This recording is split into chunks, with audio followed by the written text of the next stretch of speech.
Welcome back to track 4. After this expiring starting presentation from Sean, we dive now into smart services. I'm really happy that we have a true expert in this field here. It's Jürg Meierhofer. He will elaborate to the question how to design service customization within the provider-customer interaction. Jürg Meierhofer is a senior lecturer at Zurich University of Applied Science and platform coordinator of Industry 4.0. So please all pay attention. We will have an interactive session after this talk. There will be room for questions. Every one of you guys should have a question. Let's challenge Jürg Meierhofer. The floor is yours. Thank you, Philip. So I'm on air. Is the sound okay? Not yet? Okay, I'll continue speaking, then you... the mask, of course. I tend to forget. We are so used to this. So thank you very much. Let me start. Now, we have the topic service design, service value creation, and you may wonder what I'm doing here at the Swiss Conference on Data Science with this topic. It's quite of a, let's say, not an outlier, but it's not the central topic. But I hope I can convince you in the next 20 minutes that it's the most important thing. And if you do not take into account this, you miss out, and all the data science questions can be related back to this. So let me just say I thank Christoph Heitz, who co-authored the paper in that work, and let me frame the topic here. So we are in the context of socio-technical systems, meaning that we have service systems where humans and machines interact. And that's the usual way. When we talk about service in the past, we usually have in mind something human to human, and the entire service literature is focused on human to human interaction. And now we are already in the midst of and continuously, increasingly in machine-human interaction.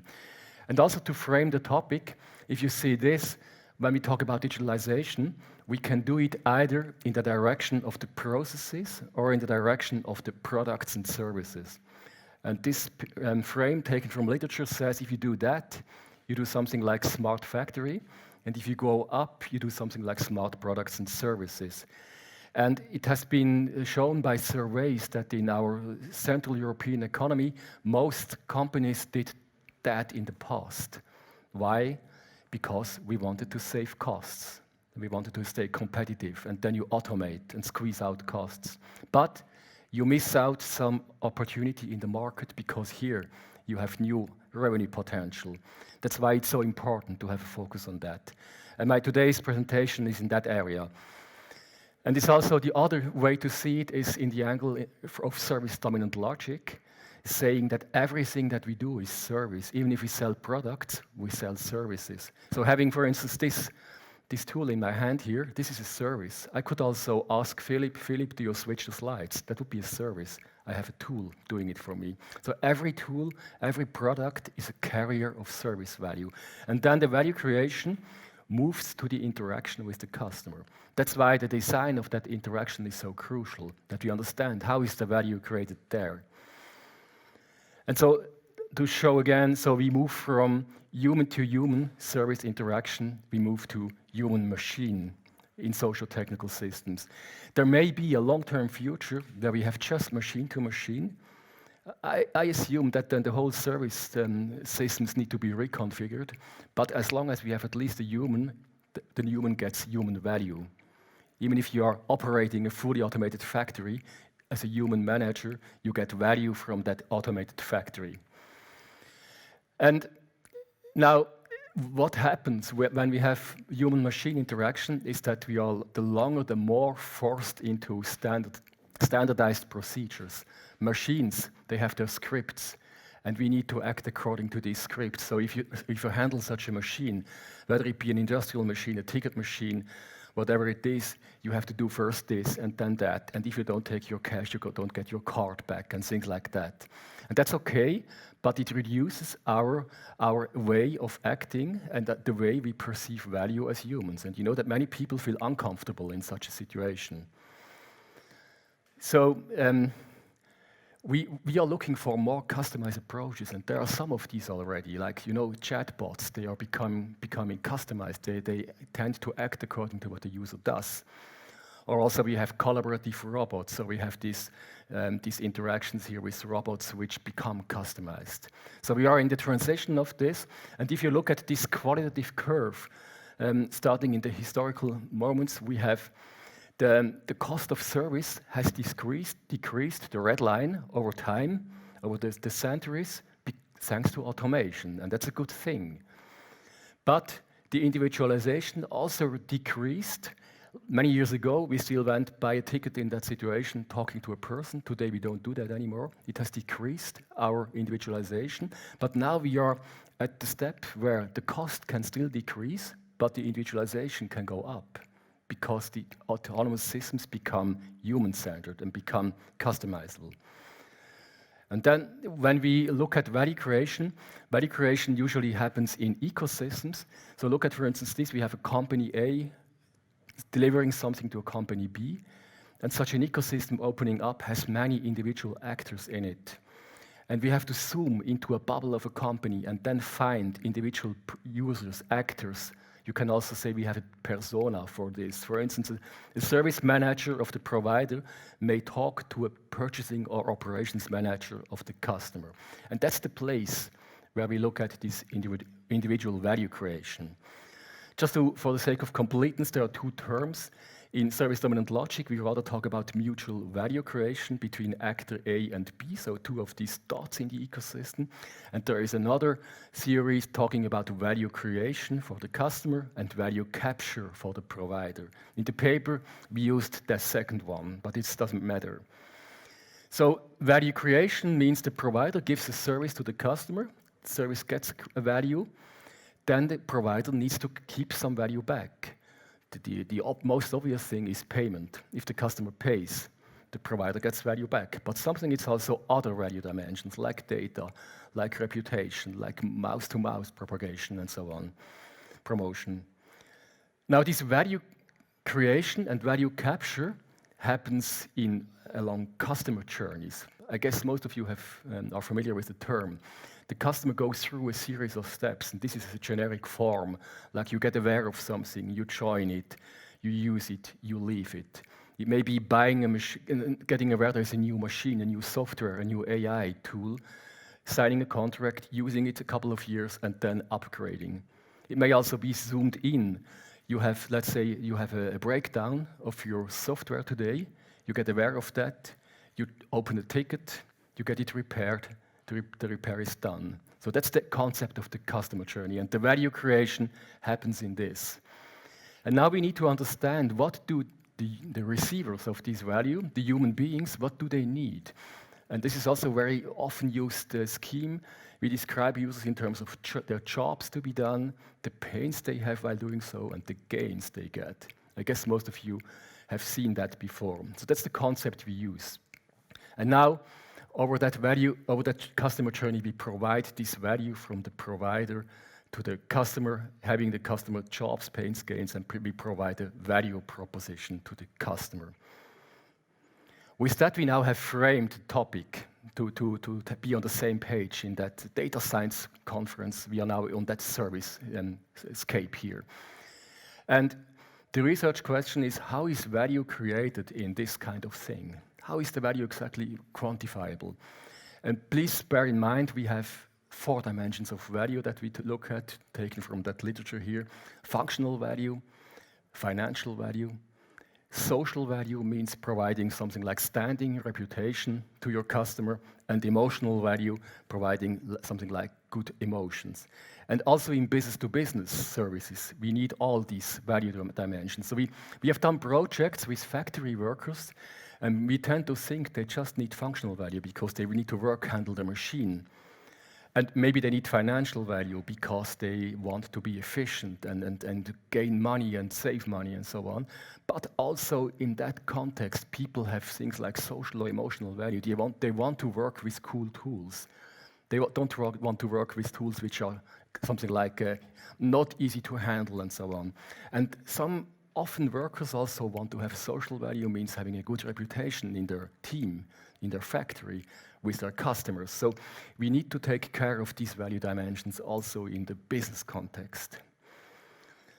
Now, what we have kind of a conflict, because providers, they tend to standardize highly, so symbolized by this keyboard, and customers, they want high customization.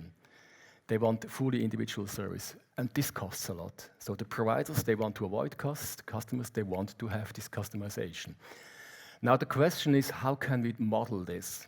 How can we model this quantitatively? And we have a very simple approach.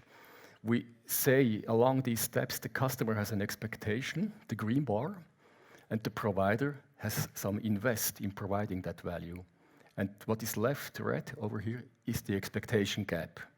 The customer doesn't get what she or he expects. Now, the second thing, how can we quantify the value created for the customer? The customer has some basic value of the service, which is reduced by its effort if it doesn't meet and get its expectations met. So bear in mind, we have a reduction of the customer value if we don't fully provide what the customer wants. And the same for the provider. The provider gets value from a service which is reduced if it has to invest in customization. So on both sides, we have a cost factor reducing the value created. And then we have, of course, we have some cost function because it's not a linear thing. But we have now this model, the value for the customer minus its effort, the value for the provider minus its effort. So this effort costs on both sides. I skipped that cost function, which we have a nonlinear cost function introduced. And now the question is, how do we optimize these two values? And we have kind of if we compare the value for the customer and the value for the provider, we have different value schemes. And we cannot simply add them because we have oranges and apples. So we cannot make the sum of the two. Otherwise, we would have a very simple optimization problem. What we did instead, we printed all possible combinations of values for providers and for the customer in a scatter plot. And we saw that there is a front, the so-called Pareto front, which cannot be exceeded. That's the maximum possible value.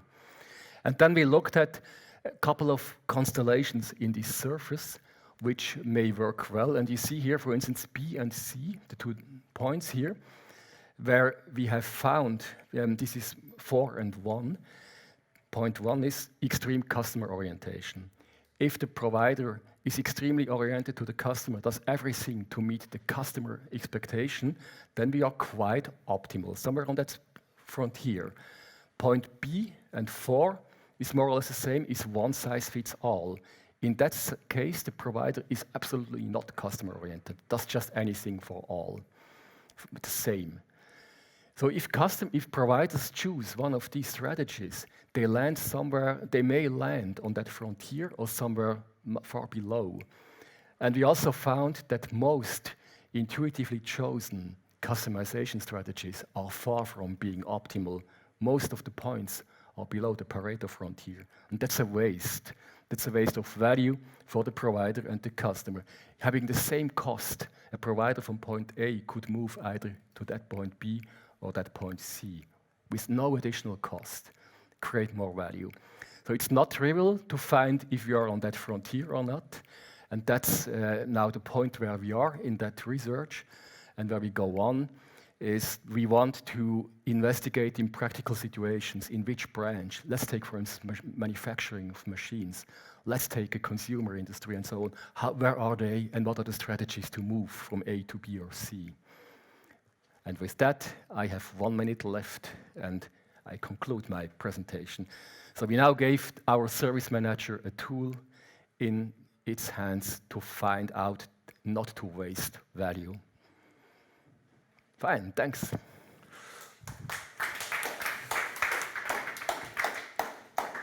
Thank you very much, Jürg.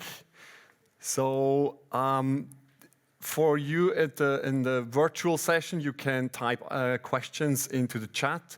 Here you can ask questions. I start with one, Jürg. So I see a presenter with a wireless device in it, with batteries, electronics, and some buttons. You see a service. Yeah. The room is full with data engineers. What kind of mindset do you need to see there as service? How do you get to this thinking? What's the background you need? That's a very important question, Philip. Thanks, and it touches the ground of what we need for the understanding that. If you look at it as a service, you wonder, when I use that tool, what is the situation I'm in, the context, and what do I need in that context? So then you look at them. Let me take another tool, which is more obvious to explain than that one. But let's take a chair. Oh no, a table. Let's take a table. You may say, I am a table producer. Let's just produce table one after the other. And people buy it and use it somehow.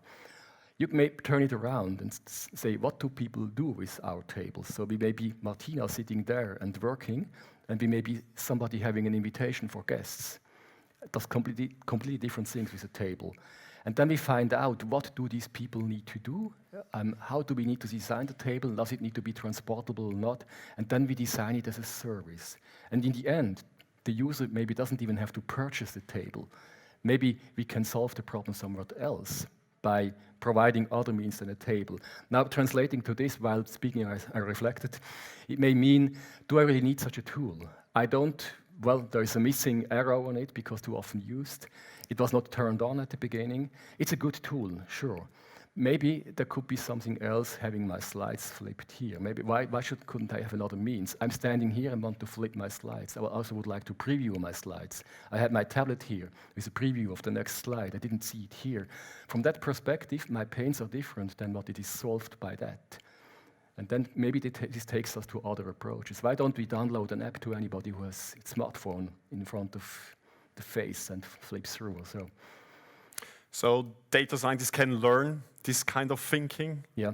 And they should? Yeah. Yesterday we had a pre-conference workshop, smart service workshop, and we had a room full of data scientists, very cool people. And at the beginning, I wondered how this may turn out. At the end of the workshop, they said, hey, this was really nice because we changed around our perspectives to the other side. And it helps, really. Any questions from the audience in here? Please stand up. Quickly stand up. There is a high sensitive microphone. You can please stand up and just ask the question directly.